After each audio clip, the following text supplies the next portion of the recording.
Matthieu, chapitre 6. Gardez-vous bien de faire des dons devant les hommes pour qu'ils vous regardent. Sinon, vous n'aurez pas de récompense auprès de votre Père céleste.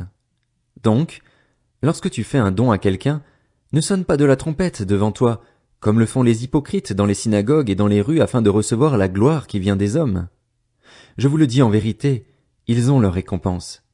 Mais toi, quand tu fais un don, que ta main gauche ne sache pas ce que fait ta droite, afin que ton don se fasse en secret. Et ton Père, qui voit dans le secret, te le rendra, lui-même ouvertement. Lorsque tu pries, ne sois pas comme les hypocrites. Ils aiment prier debout dans les synagogues et au coin des rues pour être vus des hommes. Je vous le dis en vérité, ils ont leur récompense. Mais toi, quand tu pries, entre dans ta chambre, ferme ta porte et prie ton Père qui est là dans le lieu secret. Et ton Père, qui voit dans le secret, te le rendra ouvertement. En priant, ne multipliez pas les paroles comme les membres des autres peuples. Ils s'imaginent en effet qu'à force de paroles ils seront exaucés.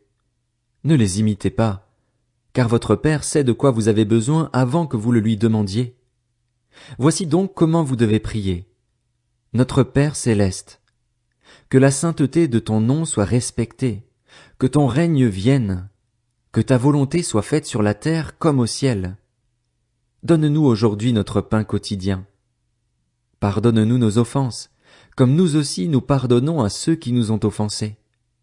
Ne nous expose pas à la tentation, mais délivre-nous du mal.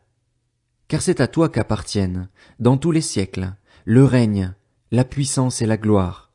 Amen. Si vous pardonnez aux hommes leurs fautes, votre Père céleste vous pardonnera aussi. Mais si vous ne pardonnez pas aux hommes, votre Père ne vous pardonnera pas non plus vos fautes. Lorsque vous jeûnez, ne prenez pas un air triste comme les hypocrites. En effet, ils présentent un visage tout défait pour montrer aux hommes qu'ils jeûnent. Je vous le dis en vérité, ils ont leur récompense.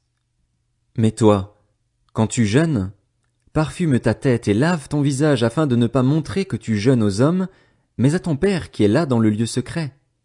Et ton Père, qui voit dans le secret, te le rendra. Ne vous amassez pas des trésors sur la terre, où les mites et la rouille détruisent et où les voleurs percent les murs pour voler, mais amassez-vous des trésors dans le ciel, où les mites et la rouille ne détruisent pas et où les voleurs ne peuvent pas percer les murs ni voler. En effet, là où est ton trésor, là aussi sera ton cœur. L'œil est la lampe du corps. Si ton œil est en bon état, tout ton corps sera éclairé. Mais si ton œil est en mauvais état, tout ton corps sera dans les ténèbres. Si donc la lumière qui est en toi est ténèbre, combien ces ténèbres seront grandes? Personne ne peut servir deux maîtres, car ou il détestera le premier et aimera le second, ou il s'attachera au premier et méprisera le second. Vous ne pouvez pas servir Dieu et l'argent. C'est pourquoi je vous dis, ne vous inquiétez pas de ce que vous mangerez et boirez pour vivre, ni de ce dont vous habillerez votre corps. La vie n'est-elle pas plus que la nourriture et le corps plus que le vêtement? Regardez les oiseaux du ciel. Ils ne sèment pas et ne moissonnent pas. Ils n'amassent rien dans des greniers. Et votre Père céleste les nourrit. Ne valez-vous pas beaucoup plus qu'eux? Qui de vous, par ses inquiétudes, peut ajouter un instant à la durée de sa vie? Et pourquoi vous inquiéter au sujet du vêtement? Étudiez comment poussent les plus belles fleurs des champs. Elles ne travaillent pas et ne tissent pas.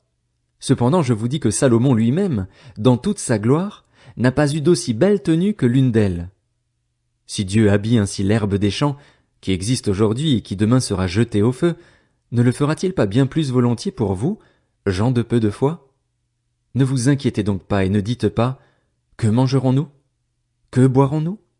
Avec quoi nous habillerons-nous » En effet, tout cela, ce sont les membres des autres peuples qui le recherchent. Or, votre Père céleste sait que vous en avez besoin. Recherchez d'abord le royaume et la justice de Dieu, et tout cela vous sera donné en plus. Ne vous inquiétez donc pas du lendemain, car le lendemain prendra soin de lui-même. À chaque jour suffit sa peine.